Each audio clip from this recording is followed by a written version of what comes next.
Bienvenue sur le podcast Il se confie, où je partage des discussions plutôt intimistes avec des hommes. Avant de vous présenter le nouvel épisode, je tiens à remercier particulièrement Sandrine pour le don de 60 € mensuels, le plus gros jamais reçu, qu'elle a fait sur Tipeee cette semaine pour soutenir le podcast. Comme elle, vous pouvez faire un don à partir de 1 € sur Tipeee, et pour un don ponctuel, privilégiez PayPal, qui eux ne prennent pas de commission. À partir du 2 juin, j'entame un road trip en France tout l'été. Oui, le confinement parisien a été quelque peu pesant et vive les métiers du web. Je vais aller un peu voir mes amis. Je serai beaucoup à Rennes et dans les environs, avec un retour en Franche-Comté, mais aussi à Toulon, comme cela était prévu avant le confinement. Si vous avez envie de participer, n'hésitez pas à me contacter sur ilseconfie@gmail.com. Je respecte les gestes barrières et sinon on peut tenter un Skype. Vu qu'il va falloir soutenir nos bars et restaurants, je suis partante aussi pour boire un verre avec un ou une auditrice sur la route. Dans ce 35e épisode, je reçois Julien, qui vit à Dijon, mais a beaucoup changé de ville et de pays. Il vit une rupture assez douloureuse. L'épisode a été enregistré le 29 février. Je vous donnerai de ses nouvelles à la fin de l'épisode. Bonne écoute. Bonjour Julien. Bonjour Mélanie. Alors, Julien, tu as 39 ans et tu habites à Dijon. Et oui. Mais surtout, ce qui est important pour débuter cet épisode, c'est qu'on se connaît. Oui. Depuis déjà beaucoup de temps. J'ai essayé de calculer tout à l'heure, j'arrive même pas exactement. On s'est rencontrés au début que je suis arrivée à Paris, donc c'était il y a 12 ans. 10-12 ans. Ouais, c'est ça, ok, d'accord. Je voyais pas près ça. Ouais. Mais on se voit pas souvent, parce que déjà t'habites plus à Paris, et voilà. Et oui, j'ai habité on et off à Paris assez souvent, et effectivement, même en étant sur Paris, on n'arrivait déjà pas à se voir assez souvent non plus. C'est ça. Donc du coup, pour dire que j'avais pas eu de nouvelles, enfin j'avais des nouvelles via les réseaux sociaux, on s'envoyait, la dernière fois que je t'ai envoyé un message, c'était peut-être en 2018. Oui, ça remonte à loin, ouais. Et là, en fait, moi j'ai vu récemment, tu postais des messages, notamment des écrits, par rapport à une rupture que tu vis en ce moment. C'est ça. Et je me suis dit, bon, déjà, je vais prendre de tes nouvelles. T'as dit que tu venais à Paris, donc on va se voir. Et ça, c'est l'occasion d'en parler. Donc, je t'ai posé pratiquement aucune question sur ce qui s'est passé. Donc, pour ça, c'est pas du fake. Je vais être surprise. Je vais poser des questions comme si vous connaissiez. Enfin, comme si, voilà, c'est vrai. Je t'ai pas. Je suis entièrement vierge de l'épisode, on va dire. C'est ça. Et puis, je voulais pas surtout croire qu'on avait enregistré les questions que j'aurais pu te poser 2 heures auparavant. Là, au moins, je vais tout découvrir en même temps que tout le monde. Voilà. Et ça, les questions seront pertinentes. Donc, du coup, alors moi, je savais déjà même pas que tu avais rencontré quelqu'un. Parce que la dernière fois qu'on s'était vu, t'avais des histoires, mais il y avait rien de sérieux. Oui, à cette époque-là, je vivais une période un petit peu frivole quand on s'est connus. Ouais, je vivais une période un peu frivole après ma première grande rupture, on va dire, après ma première grande relation, où je vivais une période effectivement de légèreté ou de peu d'investissement ou de Mais tu recherche. cherchais quand même à trouver la bonne personne déjà. Je pense que je laissais la possibilité d'avoir le cœur ouvert, éventuellement, si je tombais sur la bonne personne. Mais après, c'était pas activement dans le but de rechercher une relation longue, ce genre de choses. Je suis tombé une paire de fois sur des gens avec qui j'aurais aimé passer plus de temps. Ça s'est pas fait pour diverses raisons. Et c'est que après on va dire à peu près peut-être 1 an et demi, 2 ans. Où c'était relativement creux en fait en termes de bilan. Et j'ai un peu changé d'opinion, on va dire. T'as eu envie de te caser. J'avais envie un peu plus de me caser et j'étais tombé sur une brésilienne assez étrangement sur OkCupid. Ça s'était plus ou moins bien passé, mais ça a duré quand même relativement longtemps. J'étais parti au Brésil, d'ailleurs, dans le but de m'installer. Disons que la politique de Sarkozy à l'époque rendait les choses difficiles d'un point de vue géopolitique, donc j'ai pas pu rester. Donc du coup, là où j'aurais pu avoir des facilités pour faire renouveler un visa, au moins de tourisme, le temps de faire... toutes les démarches d'état civil pour se marier sur place. J'ai pas pu le faire et j'ai perdu 2 procès contre le Brésil parce que d'un point de vue constitutionnel, quiconque peut se marier sur le territoire brésilien, peu importe le statut, que ce soit d'immigration ou pas. Et on me l'a refusé, ce droit. Donc, du coup, ben voilà, on a fait le cheminement inverse. Je l'ai amené en France. Ça, je m'en souviens. Ouais. Et comme point de chute, on est arrivé à Toulouse. Pourquoi Toulouse? Parce que j'ai de la famille, Ok, tout simplement. ok. Que pour un petit peu se refaire en France, on va dire, c'était un peu plus facile auprès de la famille, en fait. Et donc, en tout, elle est restée combien de temps à Toulouse? On est resté à Toulouse. Alors, elle est venue peu après mon arrivée à Toulouse. Et peut-être 3 ans, ouais, un truc comme ça. Ah, quand même. Et Ouais. l'adaptation s'est bien passée? Ah oui, oui, école française et tout. Elle s'est fait des amis? Elle s'est fait des amis, tout s'est bien passé. Et puis ensuite, on est remonté sur Paris parce que pour des raisons professionnelles, je suis dans l'informatique. L'essentiel de mon métier, en fait, se fait sur Paris. Et elle aussi voulait faire une école de mode sur Paris. Et donc, Et donc, comment ça s'est terminé? ça s'est terminé lentement. Tout doucement, on était plus sur la même phase. Ah oui, c'était pas... Moi, tu vois, j'étais... Alors, comme quoi, la mémoire... Moi, j'étais restée sur l'idée qu'elle voulait rentrer au Brésil. Ah ben non, c'était vraiment, ça ne marchait plus entre les deux. Mais ça s'est passé doucement. Je pense que tous les deux, on était synchro sur les différences, on va dire, qui se formaient au cours du temps. Après. Vous aviez beaucoup d'écart? D'âge? Ouais. Non, pas Non, vraiment. je sais pas, Un an et demi à sais peu près. c'est de la... Non, juste Ok. oui, un peu moins d'un an et demi. Ok. Ouais, voilà, ça s'est terminé assez naturellement, en fait. Et là, la Après, rupture a été douloureuse? ouais, on va dire que la rupture s'est faite peut-être en 3 petites étapes. Je voulais pas trop au départ. Et en fait, j'ai réalisé que oui, c'était peut-être un peu mieux pour tous les deux. Je l'ai soutenue pendant facilement 1 an et demi parce qu'elle était, comment dire, elle était pas autonome, que ça soit financièrement ou même dans le quotidien. Donc je l'ai soutenue pendant 1 an et demi pour qu'elle puisse voler de ses propres ailes. Elle est partie à Berlin où elle a trouvé du boulot, elle a trouvé quelqu'un d'autre. Sa vie continue, mais on a gardé contact, on continue de Tu vois s'entendre que moi, bien. j'ai le souvenir que cette rupture, elle t'avait vachement affecté. Peut-être au départ, oui, ou peut-être la première vague ou annonciatrice de Ouais. rupture, oui, je l'ai peut-être un peu mal vécu, je voulais pas. Et donc, après cette histoire, parce que j'essaie d'arriver vite à la rupture actuelle. Ben, rien, ou très peu. J'ai essayé Ouais. de pas... Je voulais pas trop. Genre, après cette histoire, t'es resté voire 1 an sans rien, sans histoire. Quasiment, il y a eu un prémisse de quelque chose avec quelqu'un qui Ouais. était vraiment relativement pas stable. Mais tu le vivais bien de pas avoir de partenaire? Non, je le vivais bien.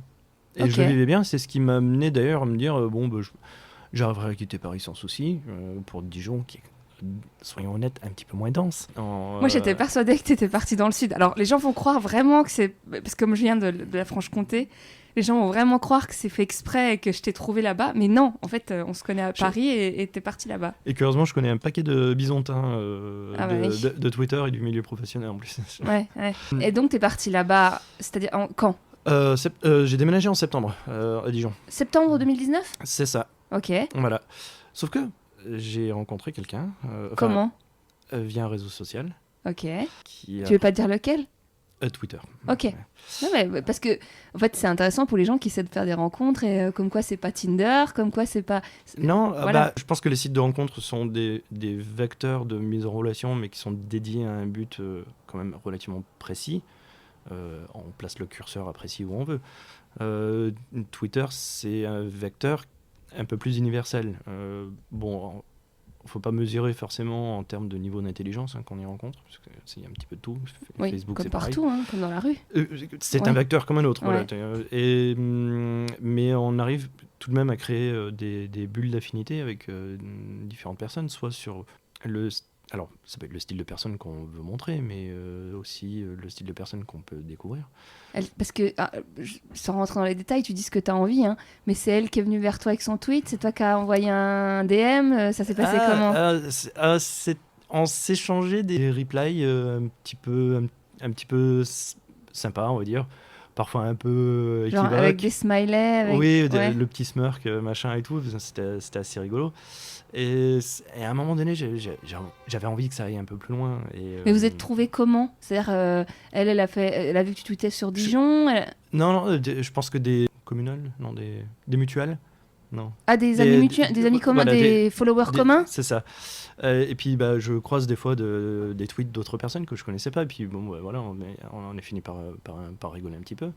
Et puis un jour, je me dis ah bah tiens, je vais essayer de faire une espèce de défi, essayer de trouver mon numéro de téléphone et puis vous m'envoyez un SMS, un truc un petit peu con. Et il se trouve qu'elle avait envie de trouver mon numéro.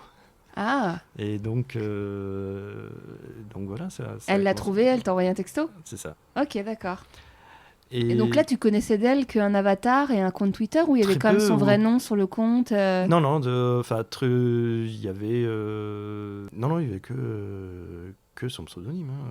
Oui, parce que parfois, il peut y avoir la photo qui est quand même sympa, il peut y Là, avoir oui, la la photo est sympa. profession. La photo est sympa, la profession est assez évidente, mais c'était à peu près tout. C'était à peu près tout. Et ça continue d'être un petit peu sa bulle d'expression libre, on va dire, où elle n'expose pas toute sa vie, et elle a bien raison d'ailleurs.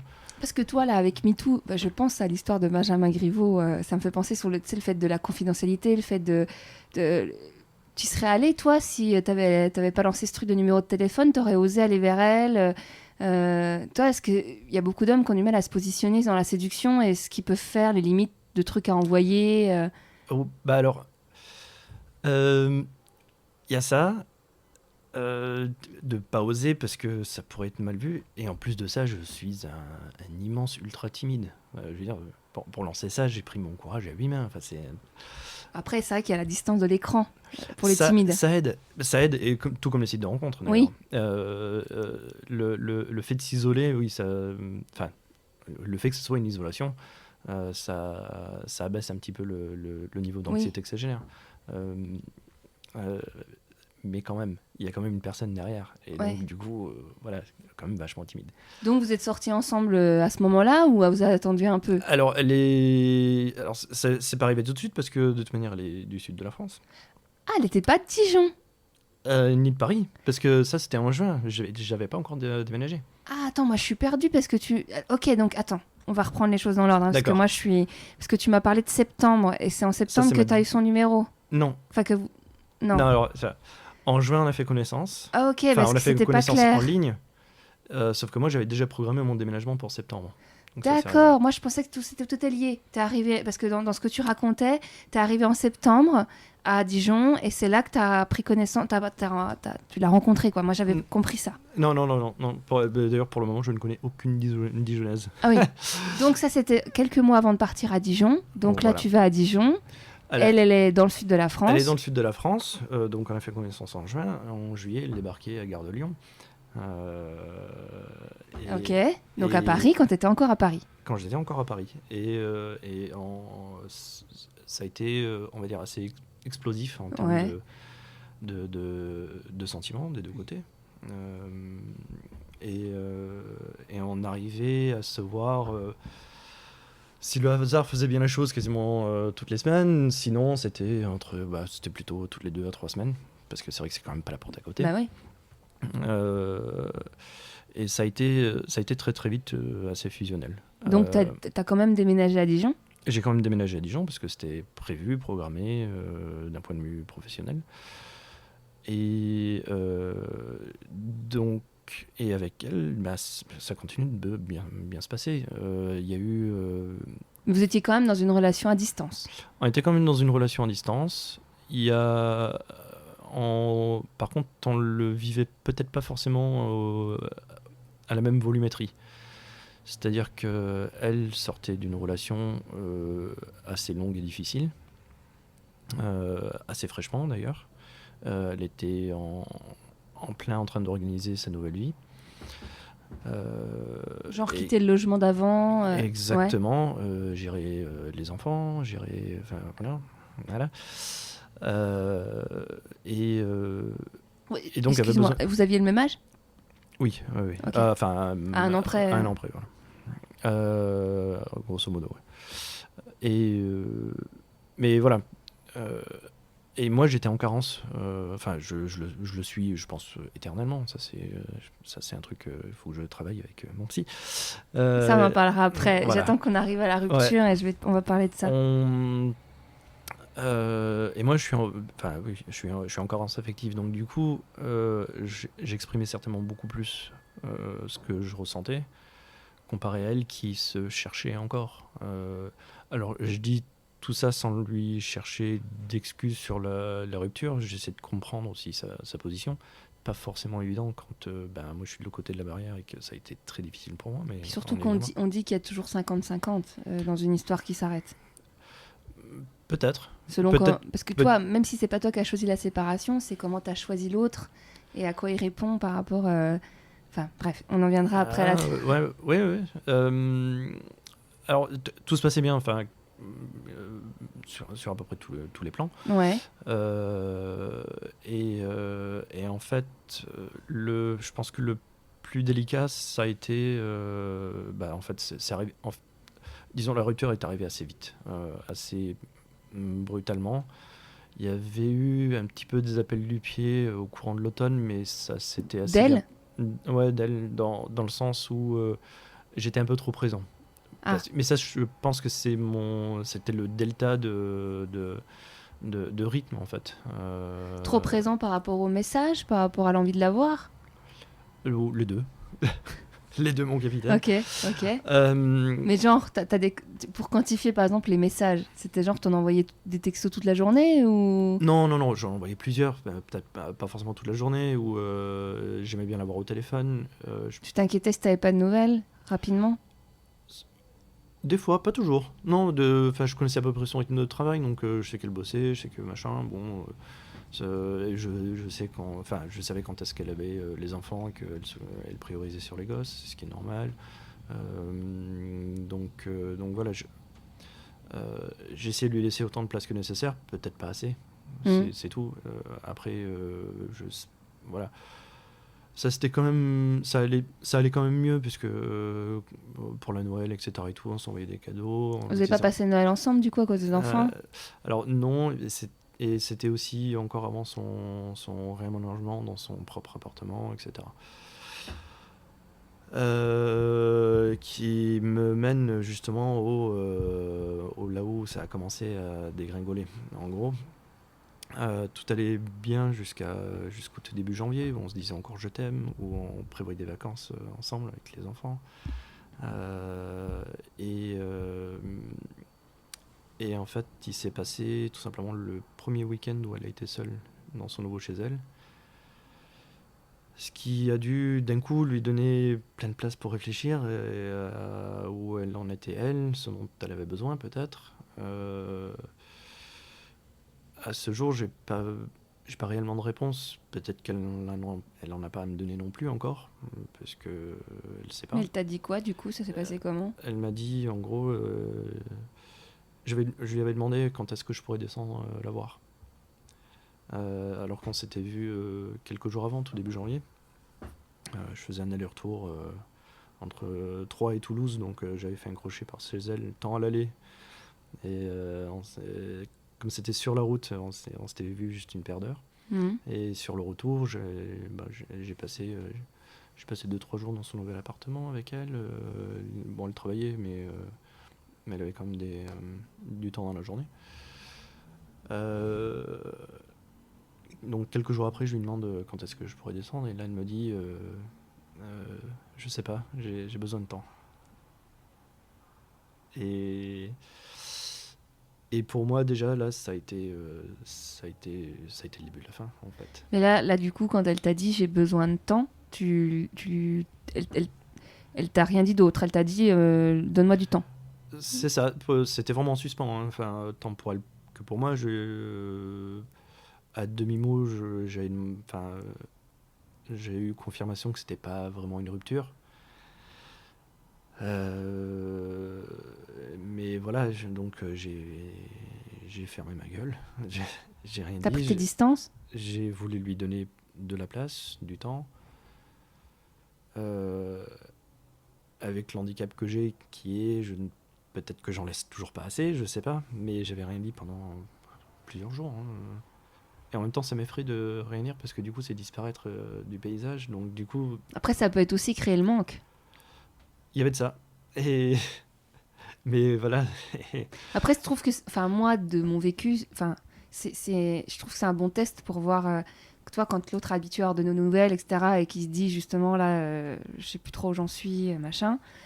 C'est vrai que là, tu te rends compte si vraiment il t'aime et si vraiment tu fais partie à part entière de sa vie et qu'il veut pas te perdre, de pas avoir de tes nouvelles pendant 4-5 jours, ben, il se dit, elle me manque et il faut que je la rappelle, ou il me manque.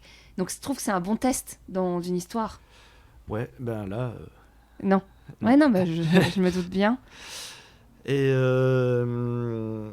puis c'est passé. Alors ouais, c'est là où j'ai commencé à vraiment angoisser. Angoissé au point de, j'ai pris les voitures que j'avais justement achetées pour pouvoir aller la voir Plus souvent. plus souvent et plus facilement, surtout en période de grève. Donc j'en ai pour quelques années à rembourser.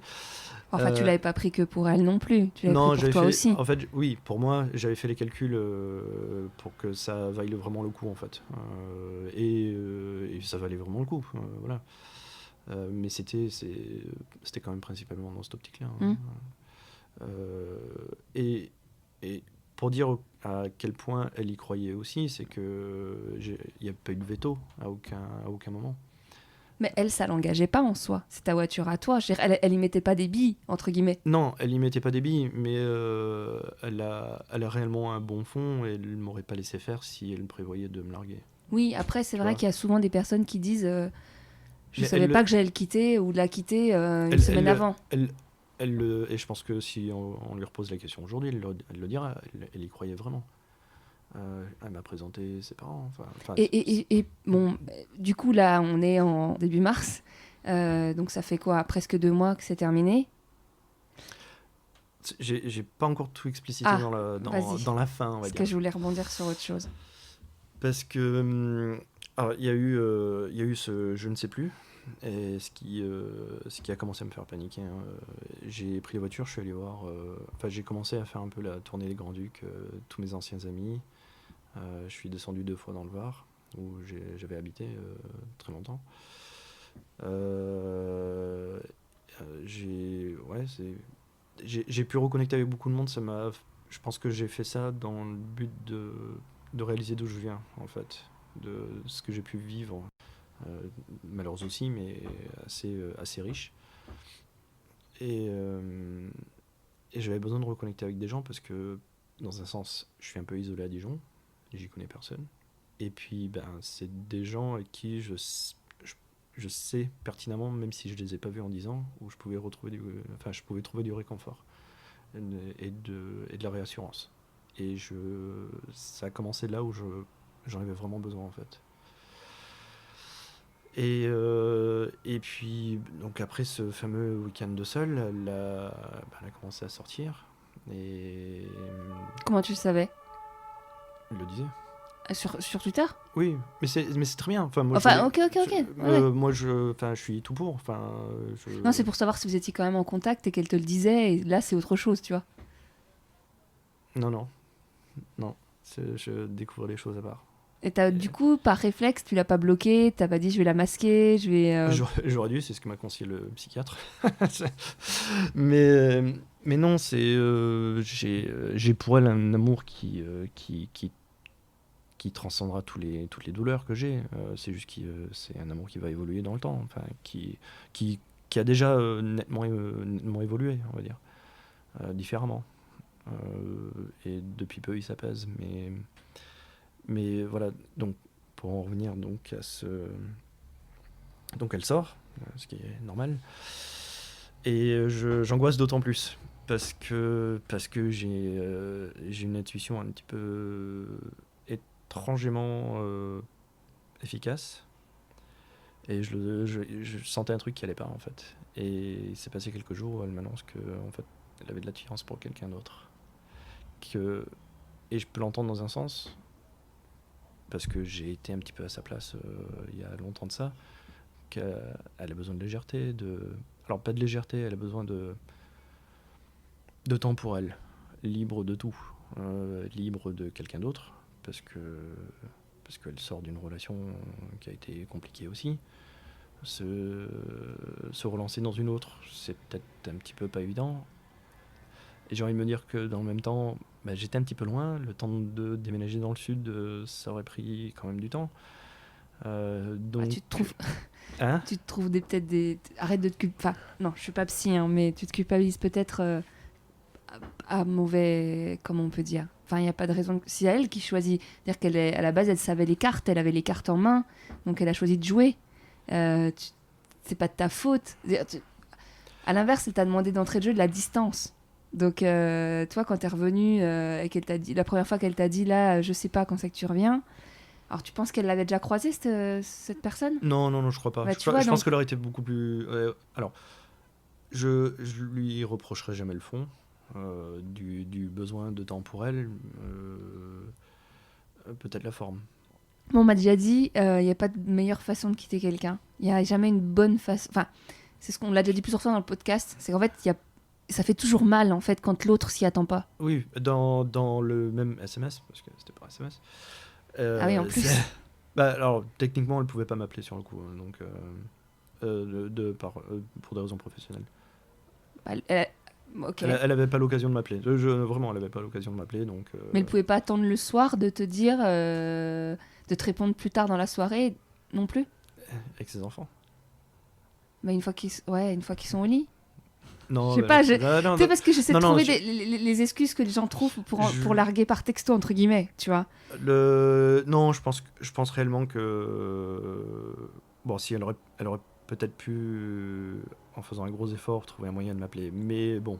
En prenant une pause au boulot. Enfin... Non, elle avait une stagiaire avec elle. Enfin bon, c'est un peu... Ok. Ouais. Ok. Non, c'était... Non, je pense réellement, si elle dit qu'elle pouvait pas m'appeler sur le coup, qu'elle pouvait pas. C'est juste que... elle aurait pu peut-être me le dire plus vite ou me larguer plus franchement avant de m'annoncer ce genre de truc.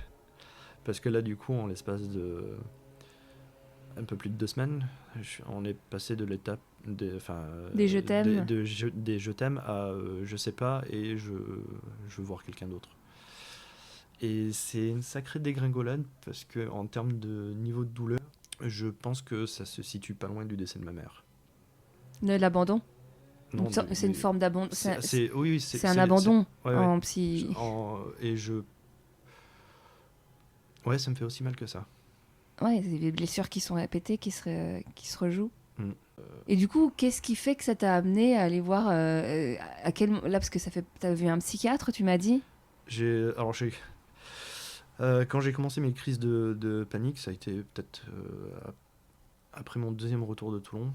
Au bureau. Genre combien de temps après qu'elle t'ait dit que c'était fini ? C'était même quelques jours avant. Ah oui. Ah oui, donc c'est de l'intuition. Mon intuition, elle est juste un peu dingue. Donc, après, des fois, le fait que tu l'aies vu, le corps parle de lui-même. Enfin, tu l'as vu, comment elle était, les ondes... Non, la dernière fois que je l'avais vue, tout allait bien. C'est pour ça que je pense que j'ai pris une sacrée claque. Mais pour que si tout allait bien et que t'angoisses peu de temps après, c'est que t'as quand même ressenti quelque chose qu'elle disait pas, peut-être. C'était après sa volonté de pas me voir.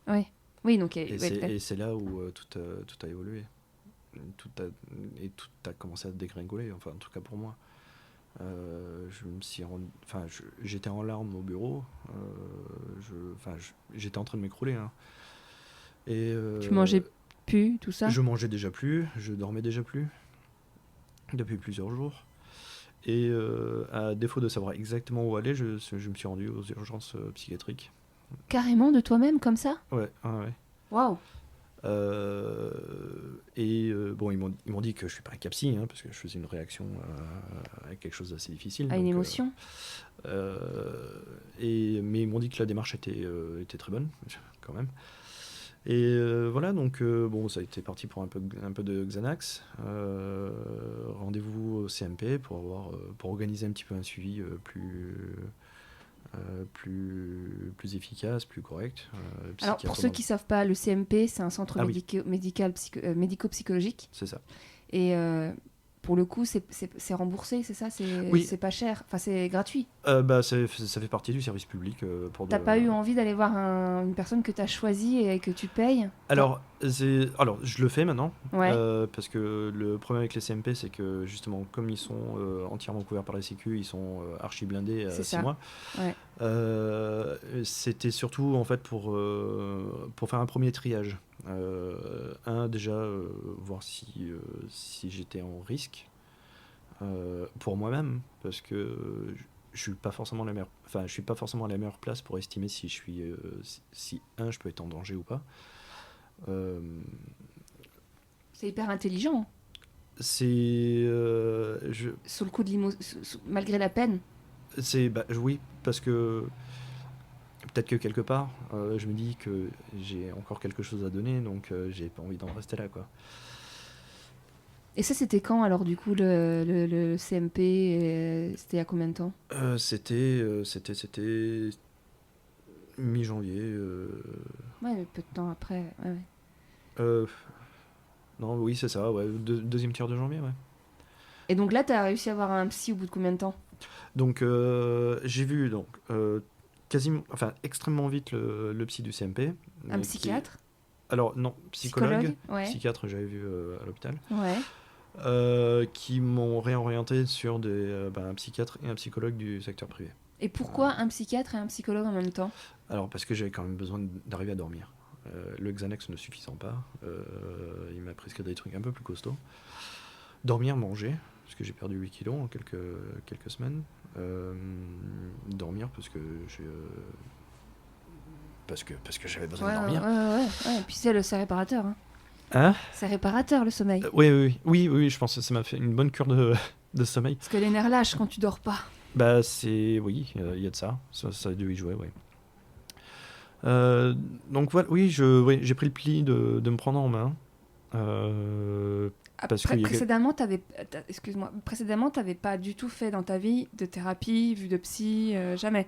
Ado, j'ai vu un psychologue qui, allez, soyons honnêtes, ne m'a servi absolument à rien, à part prendre des ronds.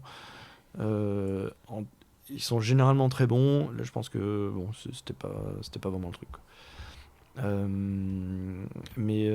Parce que ça, c'est une question qui revient souvent dans le podcast. Parce que moi, en fait, avant de recevoir quelqu'un sur Instagram, je partage souvent en story le profil de la personne que je vais recevoir et je demande s'ils ont des questions. Et il y a un homme en particulier qui à chaque fois me demande, tu peux demander quelle vision il a de la thérapie. Et voilà. Et donc du coup, c'est bien parce que ça montre bien que tu es ouvert au sujet et parce que peut-être que cette personne, elle hésite à y aller. Non, mais alors, s'il pense en avoir besoin, un bon psychologue sera honnête. S'il en a besoin, il sera pris en charge. S'il n'en a pas besoin, il dira voilà, non, on a fait un petit peu le tour en 3 séances, vous allez bien, en fait, etc. Après, mais il faut qu'il aille voir. Mais surtout il n'y a pas de honte. Pour rappeler, je l'ai déjà dit, mais un psychologue, faut prendre le temps de le trouver. C'est-à-dire que tu peux en voir 3-4 quand tu peux, parce que je sais qu'en milieu rural, c'est pas la même chose, mais en tout cas, en ville, il y en a beaucoup. Et on peut pas avoir le feeling avec tout le monde. C'est quand même à quelqu'un où on va tout dire, on va vraiment se confier. Ouais. Et puis, surtout après, donc ne pas mélanger psychiatre, psychologue et psychanalyste. Et après, dans les psychanalystes, il y a plusieurs mouvements. Mais le psychiatre est un médecin qui prescrit des médicaments et qui soigne souvent des pathologies, globalement. Voilà. Le psychologue est plus là pour faire parler, mais ça va pas être comme une thérapie où vraiment là, on va vraiment sur la durée, trouver sur plusieurs années les conséquences. Enfin, moi, c'est ce que je préfère, c'est la psychanalyse, même si une psychologue peut vraiment faire le job dans un premier temps. Et après, dans les psychanalyses, il y a la Freud, il y a Lacan, il y a la psychanalyse intégrative. Et en fait, selon nos tempéraments, selon les croyances de chaque psy, on va pas travailler de la même façon. C'est ça. Alors, j'en suis pas encore à la psychanalyse, mais je pense que j'ai sérieusement un travail de fond à analyser justement depuis mon enfance. L'urgence était... L'urgence sur le coup, c'était essentiellement un psychiatre, parce que j'avais besoin d'une béquille chimique. c'est bête, mais bon. Et sachant que les autres ne peuvent pas prescrire de Voilà. médicaments. Et j'ai besoin d'un appui psy pour me faire parler, pour me challenger dans mes pensées, et voilà, donc j'entame ce travail-là. Et quoi qu'il arrive, parler, c'est un des premiers médicaments. Alors, ce que j'ai fait de mon propre chef d'entrée de jeu, et participer à ton épisode en fait un petit peu partie, c'est de m'exprimer. Je le fais De beaucoup verbaliser. de le verbaliser. Je le fais beaucoup par écrit. Alors, je le partage extrêmement peu. Enfin, il y a peut-être une demi-douzaine de personnes qui savent ce que j'écris. Et encore, Quand tu partages sur Facebook les liens ? Non, j'ai rien partagé sur Facebook. Ah si. Alors, j'ai partagé peut-être un screenshot d'un texte. Non, il y a un lien. Non, Alors peut-être que c'est un PDF que tu as mis... Ah oui, non. Alors ça c'était un des textes que j'ai écrit, qui est assez neutre, Mais du publiable. coup, j'ai pas cliqué, mais ça renvoie pas sur les autres. Non, c'est ok. c'est un texte isolé. Ok. J'essaie... Alors, voilà, dans ce texte-là que j'avais publié, j'essaie d'être relativement bienveillant dedans. Le reste, je déballe un peu de la colère. Et j'imagine que ça fait partie des phases de deuil. Moi, il y en a 5. Je les ai pas comptés. Ça se bouscule, ça se recouvre un petit peu. Mais je pense tout doucement arriver au bout du tunnel, parce que j'imagine que je rebondis aussi vite que je suis tombé. Parce que là, t'as plus de nouvelles du tout ? Depuis 3 semaines. Depuis 3 semaines ? C'était Donc, à part de reply totalement sans intérêt d'ailleurs, quasiment sur Twitter. Et là, tu l'as toujours pas bloqué ou enlevé ou arrêté de la suivre ? Je sais pas si je vais peut-être m'y résoudre. Pour l'instant, non. Pour l'instant, non, parce que malgré toute la douleur qu'elle m'a infligée, mais je pense elle l'a pas fait sciemment, ou elle le voulait pas. Oui, après, sans parler d'elle, c'est juste par rapport à toi. Moi, c'est ce qu'on m'avait conseillé, c'est vraiment une bonne chose. Je pourrais lire pourrait me faire mal, ce genre de choses. Oui, mais c'est surtout que comme tu es en phase de deuil et que tu es en train d'essayer, entre guillemets, de vivre sans elle, du coup, à chaque fois que tu verras passer un tweet ou un post, bah, tu repenses à elle. Et il y avait Sébastien qui en parlait dans un épisode au début du podcast, qui lui, c'est ce qu'il recommande à tout le monde, et moi je suis d'accord avec lui. Alors par exemple, je sais qu'on ne peut pas le faire sur Twitter, mais c'est de masquer, par exemple sur Facebook, de masquer au moins si on ne veut pas l'exprimer de ses amis, pour pas... imagine là, tu passes un très bon samedi parce que tu es avec moi. Non, je rigole, je fais mais exprès. C'est vrai. Je fais exprès. Mais imaginons, moi c'est du vécu, hein. Tu es là, tu passes un très bon moment, tu es en famille, tu es avec tes amis, et d'un seul coup tu ouvres ton smartphone, et là, bam, tu vois une photo d'elle, un like, un commentaire, et ça te refout dans la rupture, dans la tristesse, et ça te pète ton moral. C'est pour ça que moi, je conseille vraiment à tous mes proches, quand ils vivent une rupture, de couper. Ouais. Ah ouais. Bah, c'est ce que le psychiatre m'a dit de faire. Parce que c'est une drogue, en fait. C'en est une. Après, est-ce que je ne le fais pas parce que je m'auto-challenge, j'arrive à le supporter, c'est peut-être débile. Hein. Non, mais moi, pareil, hein, je partage mon vécu, même s'il y en a qui n'aiment pas quand je partage mon vécu, mais moi, je pense que c'est quand t'es pas encore prêt. Il faut parce qu'en fait c'est une manière d'être encore un peu relié à l'autre, et donc en fait d'avoir encore l'espoir que ça redémarre, que l'étincelle reprenne. J'en ai eu beaucoup pendant longtemps. D'espoir ou de... D'espoir. Ah, j'ai compris d'ex avec qui t'étais. Non, c'est pendant longtemps et encore jusqu'à peu j'avais encore de l'espoir. Je pense que l'espoir s'est arrêté il y a pas si longtemps que ça, peut-être une quinzaine de jours. C'est pour ça c'est frais, mais j'ai vécu une douleur telle pendant plusieurs semaines que le fait qu'elle prenne pas de nouvelles me fait tout autant mal. Peut-être qu'elle se protège ou qu'elle pense me protéger. Je fonctionne par l'échange, moi. Le silence, c'est le silence qui me blesse. Après, je me mets à sa place, dans le sens où, toi, si tu te mets à la place que quand tu quittes quelqu'un, En fait, c'est tellement, t'es tellement. Bon, déjà, il y a le fait aussi que souvent, la personne, elle refait sa vie. Enfin, elle continue sa vie. Oui. Et elle n'est pas du tout affectée autant que toi. Mais surtout, c'est qu'elle sait pas comment. Enfin, toi, elle se dit. Alors, je vais prêcher le diable, hein, mais elle se dit bon, bah, je vais le laisser faire son deuil. Je renvoie rien, je le relance pas. Je lui fais pas de faux espoirs. Tu vois? Et c'est vrai que moi j'admets, ça m'est arrivé dans des histoires, des ruptures, où l'autre il te renvoie un message juste pour demander si ça va. Et là tu te dis, bon bah il pense à moi, donc c'est qu'il a encore des sentiments, ou c'est qu'il y a peut-être moyen. Si elle me posait la question là depuis une quinzaine de jours, j'aurais apprécié la question, je lui aurais répondu que non, ça va pas, parce que je suis pas du genre à enrober la vérité, on va dire. Mais ça m'aurait pas régénéré d'espoir, je pense. Ouais. Non, ouais, en fait, plus ça va et moins j'y... Enfin, non. Parce que là tu me disais que t'avais eu un date hier soir. Et oui, alors... Mais comment ça? Alors, dans ma démarche de reconstruction, et parce que je pense que tout n'est pas acheté chez moi. Bah encore heureux. Voilà. Chez personne d'ailleurs. Chez personne d'ailleurs. C'est pour ça que je suis allé très vite trouver du support chez mes amis. Tant à Toulon, je suis parti une semaine au ski avec des amis, etc. et tout, parce que... Et ça m'a pas forcément aidé directement, ça m'a fait du bien, et ça m'a fait réaliser que putain, j'ai encore un sacré entourage, quoi. Et ça, c'est cool. Et je suis allé chercher de l'aide professionnelle aussi, parce que les amis, c'est bien, ils peuvent pas tout faire non plus, hein. Le temps que ça se mette en place, je me dis, bon, bordel, et si je combattais le mal par le mal? c'est peut-être pas l'idée du siècle, hein. Mais je me suis réinscrit donc plusieurs sites de rencontres. Ouais. Et il se trouve que sur un des sites de rencontres, j'ai fait la connaissance de quelqu'un qui se trouve être un professionnel de santé.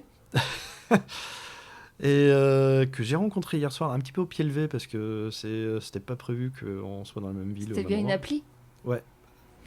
Enfin, via un site qui a une appli. Ouais. Ok. OkCupid. Ok. Alors, avant, j'avais rencontré quelqu'un d'autre pas très loin de Toulouse, où je suis descendu aller voir la famille. Depuis janvier? Ouais, c'était il y a 2 semaines même. Ah oui, d'accord, ok. Ça s'est bien passé. Je le suis peut-être encore un petit peu en phase de réflexion, parce que Mais il s'est rien passé avec cette personne-là près de Toulouse? Si. Vous avez couché ensemble? Oui. Ah oui. Et en plus, elle va écouter Ah bon? Ouais, certainement, ouais. Non, c'est absolument adorable. Et moi, tu l'avais prévenu de tout? Autant que je puisse, oui. Ouais. Donc, j'essaie de prévenir que, oui, je suis encore dans une... Enfin, ça va mieux.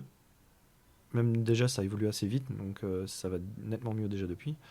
Mais sur le coup, ouais, j'étais encore un petit peu à ramasser les petites cuillères, quoi. Donc, et tu penses que ça t'a fait du bien de recoucher avec quelqu'un aussi rapidement? Alors, pas de recoucher avec quelqu'un. C'est pas forcément coucher avec quelqu'un. Hein. J'arrive à délier un petit peu les trucs. Ouais. Mais que je trouve... Comment dire ?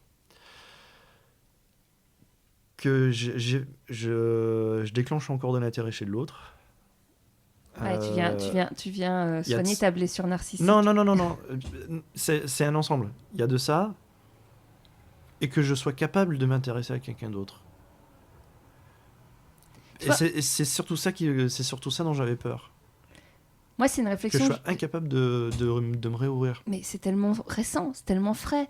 Toi, moi, je trouve... C'est juste un échange là, hein. C'est vraiment pas de jugement, parce que les gens pensent que je juge alors que je donne juste mon point de vue et il n'y a pas du tout de... Non, vas-y. Moi, c'est une réflexion que j'ai souvent, alors dans le podcast pas trop, mais sur mon blog beaucoup, sur le fait qu'on est dans une société de surconsommation, à tout point de vue, et qu'en fait, aujourd'hui, dans nos relations amoureuses, on prend plus le temps.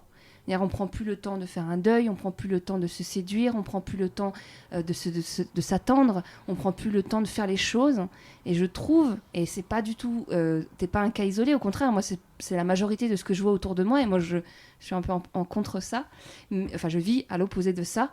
Et en fait, je trouve qu'on est vraiment dans ce truc, comme il y a l'immédiateté. Moi, je dis souvent, je l'ai dit dans une interview il y a pas longtemps sur la Provence, où on est dans des applications où on peut commander une pizza comme on commande un être humain. Je caricature, je sais très bien que t'as pas commandé une pizza quand t'es allé dans le sud. Et c'est le côté totalement détestable des applis, parce que je me rends compte au bout de 3-4 swipes que je suis en train de faire du shopping. Et c'est assez ignoble en fait. Et donc du coup, là où moi je trouve, et que ce que je lis beaucoup dans des bouquins de psychologie ou autres, c'est qu'en fait on a besoin, nous, notre cerveau, pour notre mémoire, pour nous, parce qu'en fait c'est une blessure psychique, il faut du temps pour la soigner, comme une plaie, elle a du temps pour cicatriser.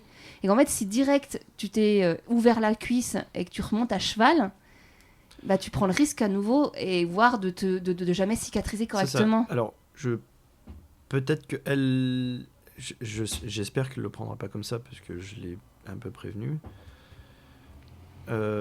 J'espère qu'elle n'a pas été une victime de ça. Et je m'en voudrais. Je l'ai écrit d'ailleurs. Mais je dis pas qu'il y a forcément des victimes, parce qu'il y a plein de gens qui sont ok avec l'idée d'avoir des relations d'un soir, et qui s'emballent pas, et qui pensent pas que parce qu'ils vont coucher avec une personne, c'est au contraire, on est vraiment dans une société de consommation, et il y a plein de gens qui sont ok avec le concept, hein.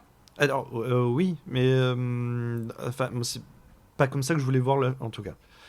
Si c'est comme ça que c'est arrivé, c'est parce que c'est pas du tout ce que je voulais. J'y suis allé le cœur aussi ouvert que possible. J'ai passé un excellent week-end en sa compagnie. Une superbe rencontre, je veux dire indéniablement, dans un superbe lieu en plus. C'était kiffant à tout point de vue. Mais effectivement, j'étais peut-être pas encore prêt. Et donc, cette nouvelle personne d'hier soir alors, gros hasard. Et alors, il se trouve que professionnel de santé. Elle m'a analysé, puisque c'est un peu sa profession. C'est peut-être sans vraiment le vouloir, mais et non, c'est vraiment plus. Et donc, elle habite Paris ? Non. Près de chez toi ? Alors, plus près de Dijon, ouais, effectivement. Non, parce que du coup, tu simplifierais pas encore. Mais plus loin que Besançon, quand même. D'accord, ok. Et donc là, vous allez vous revoir ? Peut-être pas, je sais pas. Ça a été, une superbe rencontre, génialissime. Enfin, vraiment, on sait plus. Enfin, si, attendez, elle a ses propres démons aussi à gérer. Et voilà, je vois totalement le problème. Mais alors, qu'est-ce qui fait que celle du Sud que tu as rencontrée juste avant cette personne d'hier soir, t'y retournerais pas ? Déjà, je pense qu'il y a la géographie, hein, mais qu'est-ce qui fait que ça durerait pas ? Il n'y a pas eu le truc en plus ? Peut-être pas le truc en plus, peut-être que c'est tombé à un mauvais moment aussi. Mais tu pourrais y retourner maintenant. Je me fais l'avocat du diable. Hein. Ouais. Tu pourrais y retourner maintenant que c'est le moment, si ça l'est. Peut-être. À voir. À réfléchir. Mais effectivement, géographiquement, ça me. Je pense que ça a été un problème. Et donc, j'ai peut-être pas envie de reproduire le même. Enfin, de me mettre le même handicap, on va dire. Ni à elle, ni à moi d'ailleurs. Ouais, est-ce que du coup, t'es un peu adepte des relations à distance ? Écoute, alors, toi, tu le sais, j'ai grandi sur plusieurs continents, donc moi, j'ai pas trop de problème avec la distance à la base. Preuve en est, c'est que la fameuse voiture que j'ai achetée, j'en suis déjà à 9500 km depuis le 30 décembre avec. Je précise que c'est une électrique. Et oui, en plus. Pour ceux qui m'envoient des messages, d'ailleurs, si les auditeurs sont curieux, ils peuvent aller voir sous l'article de Noah sur le site internet. Il va écouter la personne en question, mais voilà, comme je suis toujours en train de faire des réflections sur l'écologie, voilà, je précise que oui, tu as fait 9000 km, mais en voiture électrique, voilà, c'est ça, parce que j'allais dire, il n'y a pas de quoi être fier, hein, 9 non, km. Attends, en 2 mois, il est brouette, là ? Non, en 2 mois ? 9 000 bornes en 2 mois, c'est quand même pas mal, en fait. Après, ça serait mieux de pas les faire du tout, même. Alors oui, voilà, effectivement, oui, normalement non. Mais ouais, il vaut mieux mon mode de transport qu'un diesel, donc... Mais non, je suis pas mécontent, d'ailleurs, c'est une très bonne voiture. Je fais du blablacar avec, du coup ça rentabilise un tout petit peu. Et là, suite à cette séparation qui est quand même récente et qui est super douloureuse, t'as pas eu envie de te dire, alors peut-être que ça va arriver, hein, voilà, je vais souffler, je vais prendre du temps pour moi, me retrouver seule, même si tu l'as déjà fait auparavant avec tes relations précédentes, mais là, tu t'es pas dit naturellement, avec l'expérience, là, je vais... C'est...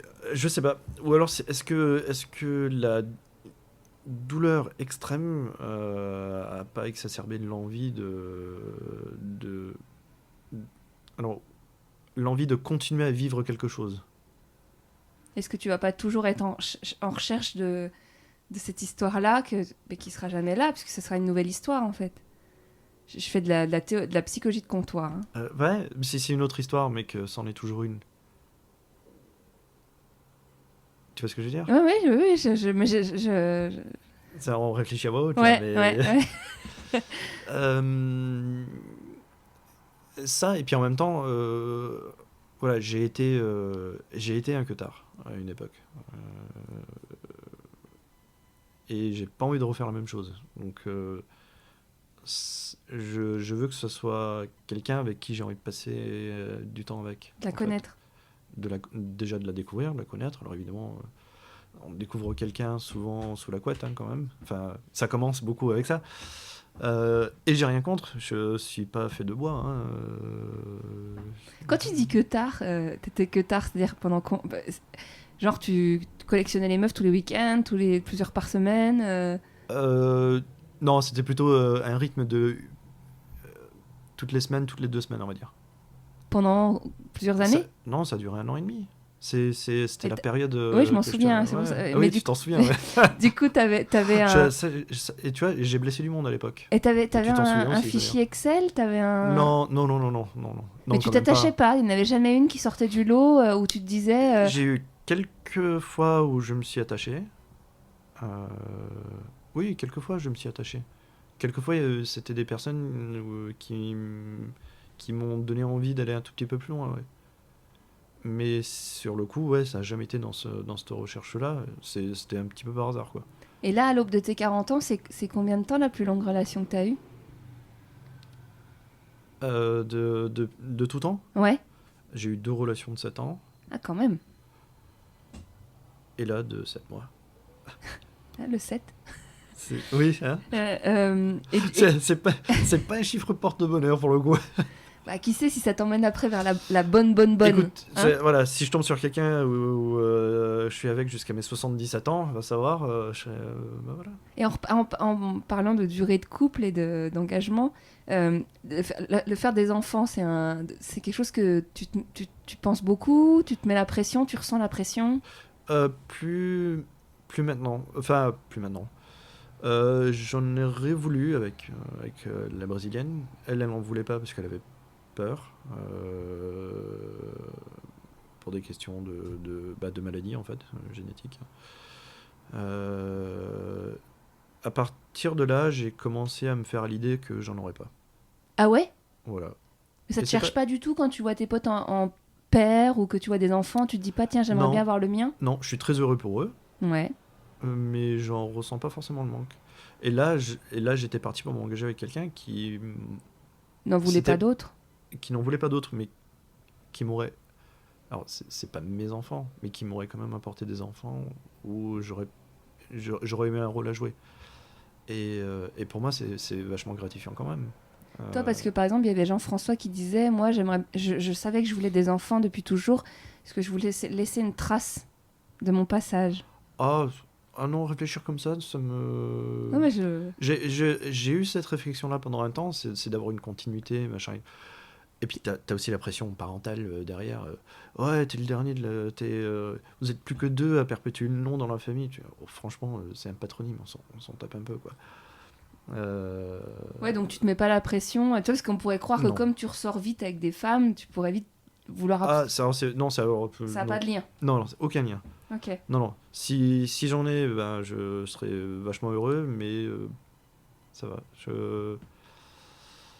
Les enfants des autres sont aussi des êtres à accompagner dans la vie, et c'est très bien aussi. Ouais, je suis un peu de ton avis. Voilà. Et donc, du coup, ma question est, là, concrètement, si quelqu'un nous écoute et qu'il est en pleine rupture ou qu'il en vit une et que c'est compliqué, c'est quoi les conseils que tu lui donnes s'il va pas bien et que les premières choses à faire ou si va chercher de l'aide. Enfin, il n'y a pas de honte à aller chercher de l'aide. Que ça soit déjà pour commencer les amis, j'irais se mettre une mine, c'est pas forcément la meilleure idée non plus. Mais les amis et de l'aide professionnelle. C'est mal remboursé par la Sécu, malheureusement, mais... les psychanalystes sont pas du tout remboursés par la Sécu. Oui, voilà, ça c'est encore pire. Mais non, faut pas avoir honte. Malheureusement, j'ai l'impression que dans ce pays-là, c'est assez mal vu de voir un psy. Mais c'est juste une maladie qui est... Enfin, c'est pas une maladie, c'est un mal qui est dans la tête. C'est juste... c'est pas sur le corps, quoi, c'est tout. J'ai une auditrice, je t'en ai déjà là je l'ai pas précisé, mais dans toutes les questions que je t'ai posées, c'est plein de questions d'auditeurs. Hein. Ah, bien. Là, il y a une autre question d'une auditrice, c'était est-ce que tu penses que tu es trop gentil avec les femmes ? Alors, je vais répondre par ce que m'a dit une amie une fois. Elle m'a dit, au début on faisait connaissance, une très très bonne amie, et rien d'autre. Elle m'a dit, Julien, je te connais depuis peu, mais j'ai beaucoup d'intuition, j'ai l'impression que tu as été écrasé par la vie. Et que... Putain, ça me fait chier, ça. Oh bah non. Il y a déjà eu des larmes dans le podcast, hein, c'est pas... Et que tu t'excuses presque d'exister. T'as beaucoup d'amour à donner, ne le brade pas. Et dans ce sens où... Non, est-ce que je suis trop gentil ? Je le suis. J'ai beaucoup à donner. Est-ce que tu vois, t'as déjà entendu parler de la dépendance affective ?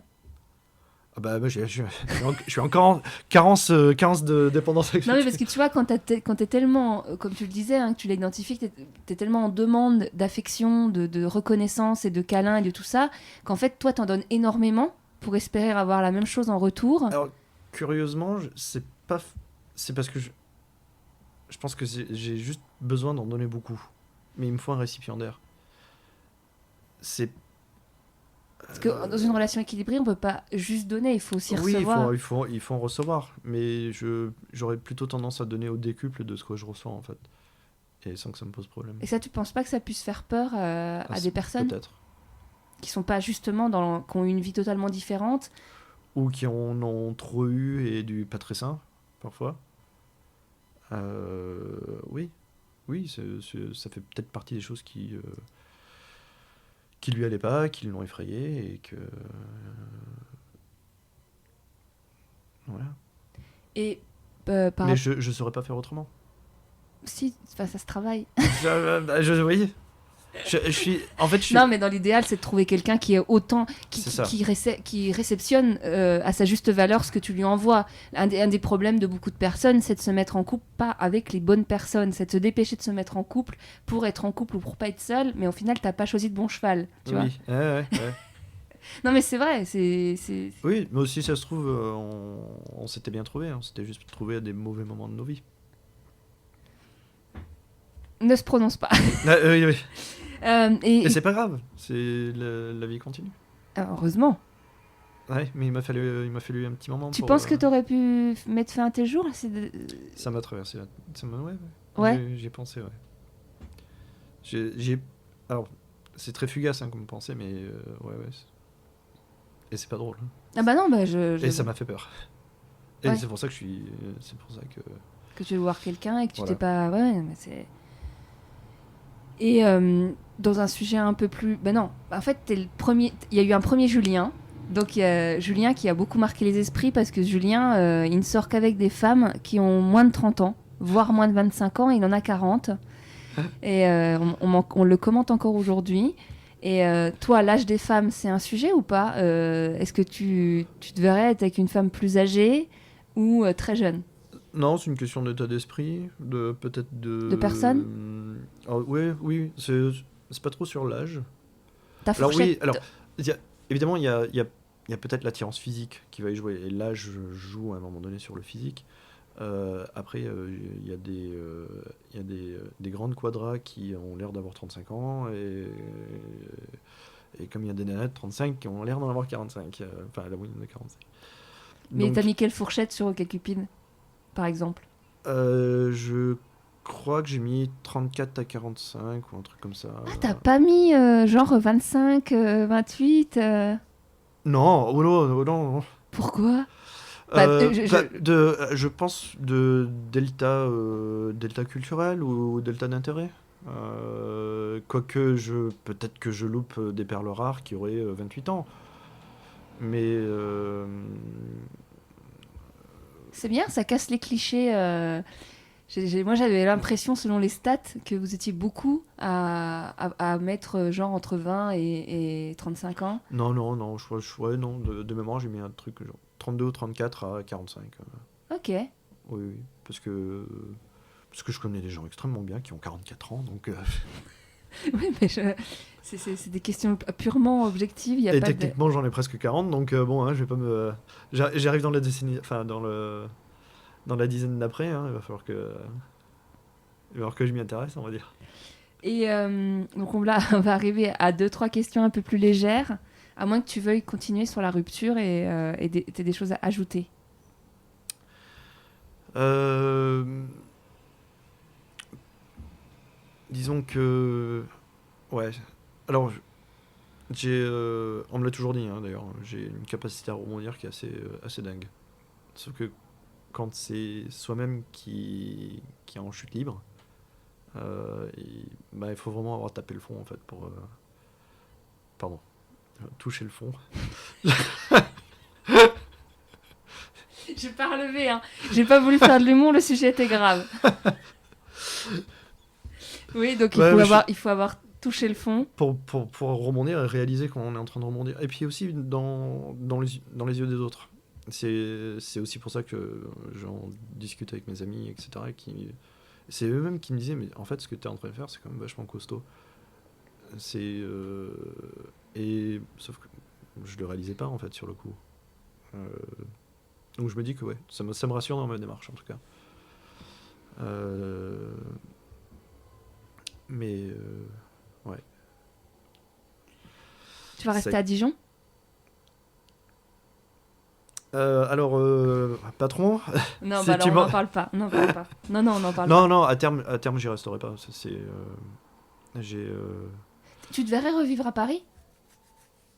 non plus. Pourquoi?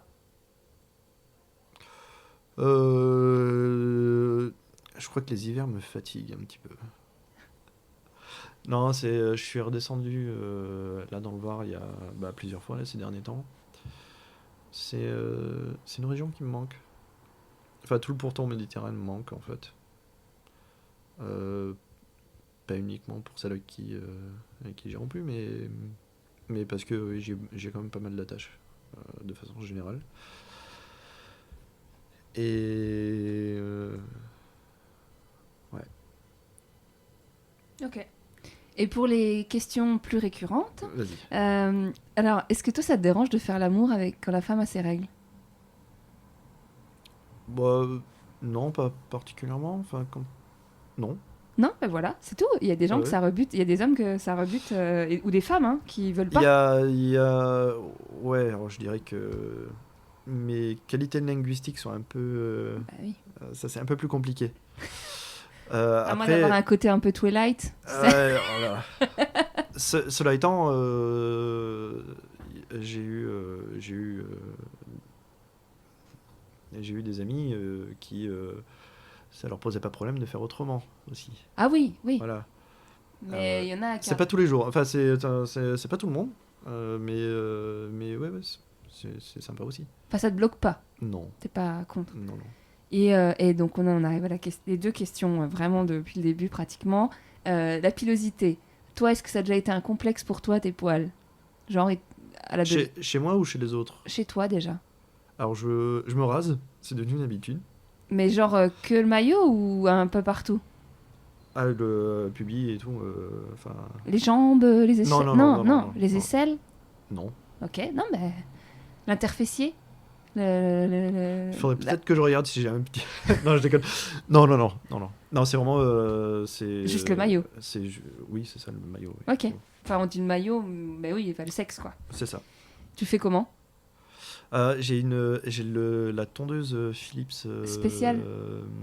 C'est quoi? C'est Body and Hair. Ouais, ok. Enfin, voilà, c'est... Bon, j'arrive quand même à me couper avec. C'est quand même pas génial. Hein. C'est mieux que le reste. T'imagines qu'il y en a qui le font rasoir et d'autres qui le font à la cire. J'ai essayé à la cire. Mais non, mais pourquoi vous faites ça? Vous êtes fous. Bah, je l'ai fait qu'une fois, hein, je te garantis.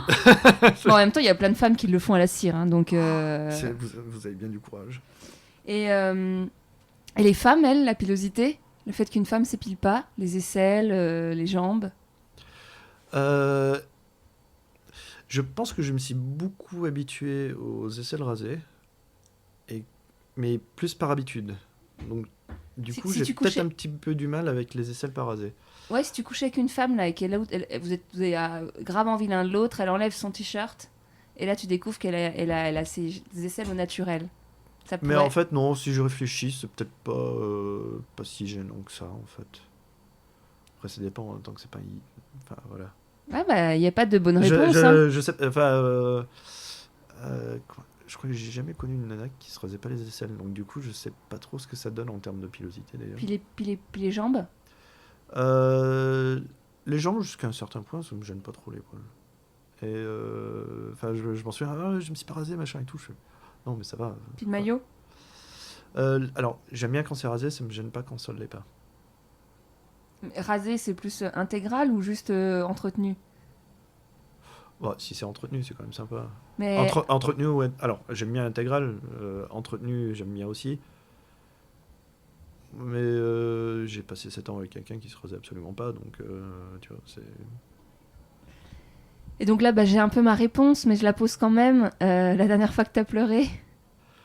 Bah, tout à l'heure... T'as aucun problème avec avant-hier, ça? Non, du tout, non. T'as jamais eu de problème avec le fait de pleurer? Non, depuis que je suis gosse. Parce que j'ai vécu des traumas assez violents en gosse et que voilà. Tu veux ajouter quelque chose? Non? Bah merci. Bah, de rien. Merci d'avoir écouté cet épisode jusqu'au bout et n'hésitez pas à le partager si vous l'avez aimé. Comme je vous le disais en début d'épisode, j'ai eu des nouvelles de Julien et voici ce qu'il m'a écrit. Je revis de plein fouet mon chagrin, c'est des montagnes russes. Dans le même temps, j'ai annulé les abonnements au site de rencontre, je me referme un peu, inconsolable je pense. Le confinement n'a pas aidé, je suis confinée depuis avril en famille à Toulouse, c'était plus prudent vu la fragilité dans laquelle j'étais. Si vous avez un message pour Julien, je lui transmettrai. Pour faire un don, le lien est présent dans toutes les bios des réseaux sociaux du podcast, Facebook, Instagram et Twitter, en espérant vous croiser, beaucoup d'entre vous, un peu partout en France, cet été. À très vite.